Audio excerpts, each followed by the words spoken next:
Hello दोस्तों, स्वागत है आपका हमारे YouTube चैनल कूल क्लास में। आज की वीडियो में हम शाहजहां के बारे में पढ़ेंगे। पिछली वाली वीडियो में हमने जहांगीर के बारे में पढ़ा था। अब हम स्टार्ट करते हैं आज की वीडियो शाहजहां। अब इसमें पहला पॉइंट है कि शाहजहां का जन्म 1582 में लाहौर में हुआ था। अब नेक्स्ट पॉइंट है इसमें कि 1612 में इसका विवाह आसफ खान की पुत्री अर्जुमंद बानो बेगम से हुआ था, जिसे शाहजहां ने मुमताज महल की उपाधि दी। और इसी की याद में, मुमताज महल की याद में क्या बनाया था शाहजहां ने? ताजमहल बनाया था। और इसका विवाह कब हुआ था? 1612 में। शाहजहां के बचपन का या वास्तविक नाम क्या था? खुर्रम था। अब नेक्स्ट पॉइंट है इसमें कि शाहजहां 1628 में आगरा के सिंहासन पर बैठा। कब बैठा था ये? 1628 में। अब इसके बाद नेक्स्ट पॉइंट है इसमें कि शाहजहां ने यह कानून बनाया जो इस्लाम धर्म स्वीकार करेगा उसे पैतृक उत्तराधिकार से वंचित नहीं किया जाएगा। इसका मतलब हो गया है कि यदि कोई हिंदू इस्लाम धर्म को स्वीकार करता है तो जो उसकी पैतृक उत्तराधिकारी होगी उससे उसे वंचित नहीं किया जाएगा। इसका मतलब होगा कि जो उसका भी बेटा होगा, यदि कोई हिंदू क्या कहते हैं, मुस्लिम धर्म को स्वीकार करता है, इस्लाम को स्वीकार करता है, तो जो उसकी संतान होगी तो उसे भी क्या बनाया जाएगा? उसका उत्तराधिकारी बनाया जाएगा। अब नेक्स्ट पॉइंट है इसने पुनः तीर्थ यात्रा कर लगाया कि जो अकबर ने तीर्थ यात्रा कर को बंद किया था, इसने पुनः क्या कर दिया? तीर्थ यात्रा कर लगाया। और इसने क्या किया था? ईसाई धर्म परिवर्तन पर रोक लगाई। इसका मतलब यदि कोई ईसाई धर्म में अपने को परिवर्तित करना चाह रहा हो तो उसने क्या कर दिया? इस पे रोक लगा दी। इसके बाद नेक्स्ट इसमें कि जो इसके विरुद्ध जो विद्रोह हुए हैं या जो इसके साम्राज्य विस्तार में जो बाधाएं आई हैं, इसमें पहला पॉइंट है इसमें बुंदेलों का विद्रोह। अब 1626 में क्या होता है कि ओरछा के शासक जुझार सिंह ने क्या कर दिया? इनके विरुद्ध विद्रोह कर दिया। और 1635 में क्या हुआ? इस विद्रोह का अंत हुआ। यह विद्रोह कितने साल चला? लगभग 9 साल तक यह विद्रोह चलता रहा। और इस विद्रोह का अंत कब हुआ? 1635 में। और यहाँ पे क्या कर देता है? ये जुझार सिंह की क्या कर देता है? हत्या कर देता है 1635 में। इसके बाद नेक्स्ट पॉइंट है इसमें पुर्तगालियों का दमन। 1632 में क्या करता है? शाहजहां ने बंगाल के सूबेदार कासिम खां को हुगली के पुर्तगालियों का दमन करने का आदेश दिया। जो कासिम खां उसका सूबेदार था, कहाँ का? बंगाल का। तो वो क्या कर देता है? हुगली में जो पुर्तगाली थे उनको दमन करने के लिए उसको आदेश दे देता है 1632 ईस्वी में। अब नेक्स्ट पॉइंट इसमें कि दक्षिण अभियान इसका कि 1630 में क्या होता है कि शाहजहां अहमदनगर का क्या करता है? अभियान करता है। और इस समय यहाँ का शासक कौन रहता है? मुर्तजा निजाम शाह। कहाँ का? अहमदनगर। अब नेक्स्ट पॉइंट है इसमें कि 1636 तक क्या होता है कि अहमदनगर को यह क्या करता है? पूर्णतः जीत लेता है और इसे क्या कर देता है? अपने मुगल साम्राज्य में मिला देता है। और 1636 में इसने बीजापुर और गोलकुंडा यहाँ भी क्या कर देती है कि यहाँ के जो राजा थे वो क्या कर देते हैं? शाहजहां की अधीनता को स्वीकार कर लेते हैं। इस तरह क्या करता है? शाहजहां दक्षिण में स्थायी रूप से क्या कर देता है? मुगल सत्ता को स्थापित कर देता है। और औरंगजेब को क्या कर देता है? दक्षिण का सूबेदार, जो शाहजहां का बेटा था, कौन?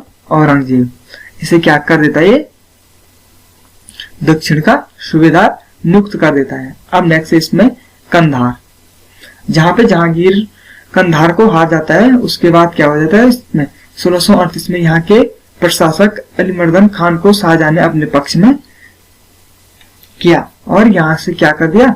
इसने फिर अलीमर्दन खान ने शाहजहां को क्या कर दिया? कंधार सौंप दिया। अब 1650 में क्या होता है कि फारस के सम्राट शाह अब्बास द्वितीय ने मुगल सेना को पराजित किया और कंधार पर फिर कर दिया क्या कर दिया? इसने अधिकार कर लिया। और इसके बाद कभी भी कंधार क्या हुआ? हिंदुस्तान का अंग नहीं बना। कब? जब 1650 में किसने? फारस के सम्राट शाह अब्बास द्वितीय ने क्या किया? मुगल सेना को पराजित किया। इसके बाद कभी भी क्या हुआ? कंधार हिंदुस्तान का अंग नहीं बन पाया। इसके बाद कोई भी हिंदू शासक क्या हुआ, कंधार को नहीं जीत पाया। इसके बाद इससे संबंधित महत्वपूर्ण तथ्य है किससे, शाहजहां से। अब शाहजहां ने क्या, सबसे पहला पॉइंट है इसमें, शाहजहां ने तख्त-ए-ताऊत जिसे मयूर सिंहासन कहते हैं, तो मयूर सिंहासन का क्या निर्माण कराया। काफी इंपॉर्टेंट क्वेश्चन है और काफी बार पेपर में भी पूछा जाता है कि मयूर सिंहासन या तख्त-ए-ताऊत का निर्माण किसने कराया था, तो ये कराया था शाहजहां ने। अब नेक्स्ट पॉइंट है इसमें कि मयूर सिंहासन का प्रारूपकर्ता कौन था, जो उसका रूपरेखा तैयार करने वाला था, तो वो क्या था, जेरोनियो बिरोनियो नामक एक यूरोपियन था। ये क्या था, यूरोपियन था। इसका नाम काफी इंपॉर्टेंट है और इसको आप याद कर लेना। अब नेक्स्ट पॉइंट है इसमें, शाहजहां ने कविंद्राचार्य के अनुरोध पर क्या किया, इलाहाबाद एवं बनारस में तीर्थ यात्रा कर समाप्त कर दिया था।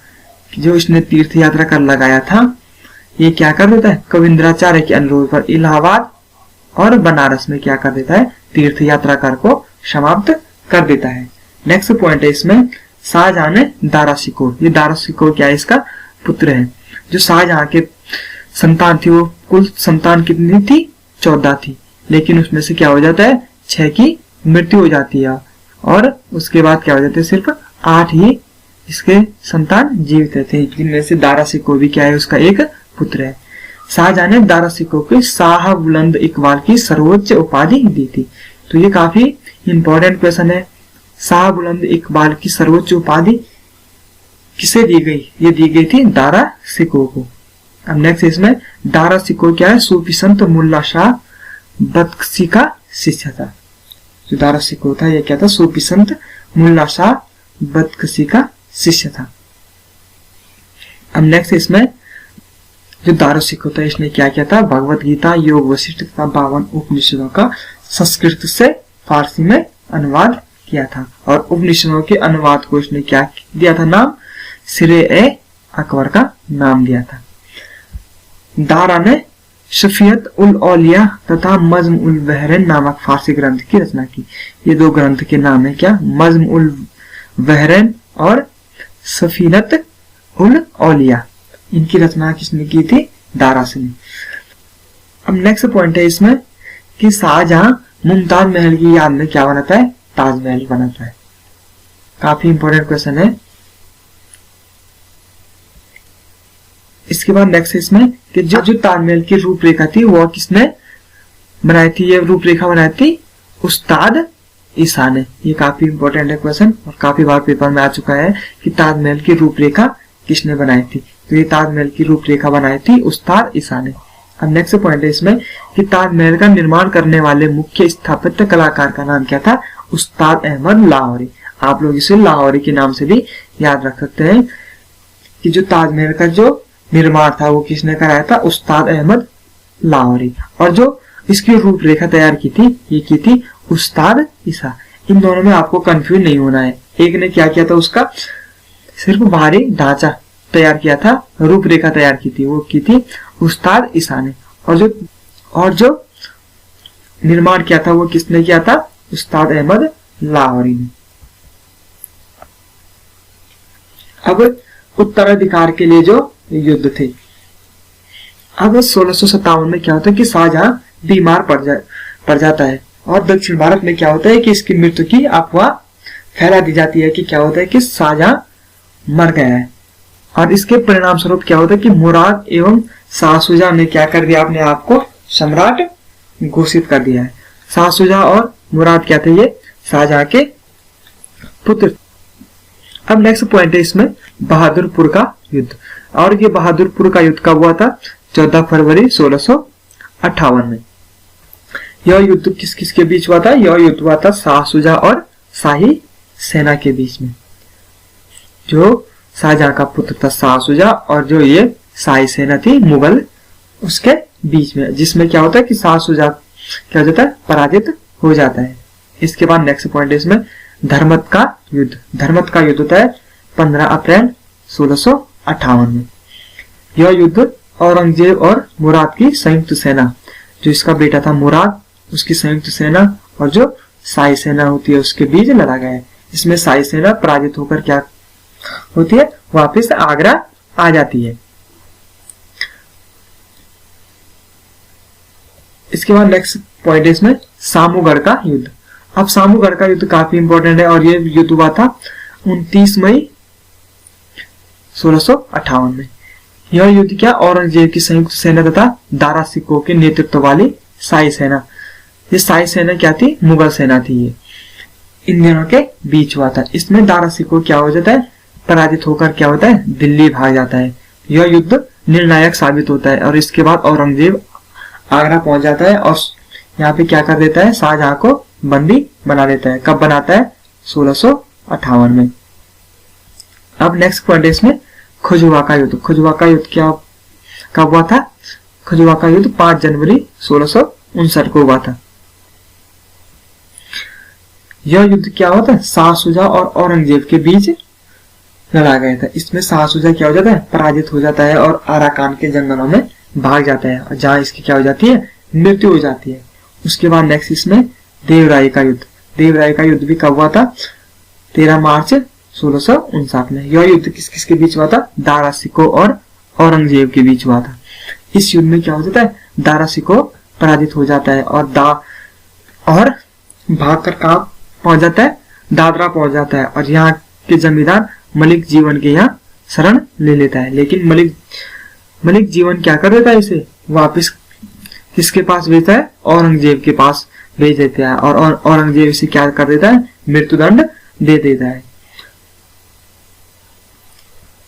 और 8 वर्ष की कैद के बाद क्या हो जाता है, 1666 में जो शाहजहां था उसकी क्या हो जाती है, मृत्यु हो जाती है और शाहजहां की मृत्यु के बाद क्या हो जाता है, उसका बेटा औरंगजेब गद्दी पर बैठ जाता है। आई होप आपको वीडियो पसंद आई होगी। अगर वीडियो पसंद आई है तो वीडियो को लाइक करें, शेयर करें और यदि आपने अब तक चैनल को सब्सक्राइब नहीं किया है तो चैनल को जरूर सब्सक्राइब करें।